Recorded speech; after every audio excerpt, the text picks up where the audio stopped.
दिनांक 21 मे 2024 रोजी महाराष्ट्र राज्य शिक्षण मंडळाने इयत्ता 12वीचा ऑनलाईन निकाल जाहीर केला आहे.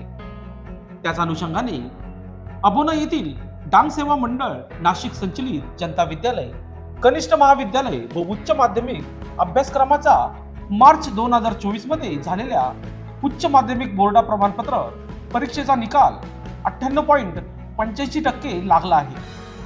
कला शाखा 97.87%, वाणिज्य शाखा 98.30%, विज्ञान शाखा 100%, व्यवसाय अभ्यासक्रम 100% निकाल लागला आहे. शाखानिहाय प्रथम, द्वितीय व तृतीय क्रमांक प्राप्त विद्यार्थी पुढील प्रमाणे: विज्ञान मध्ये वेदिका बिरारी 77.83%, साईराज पाटील 77.17%,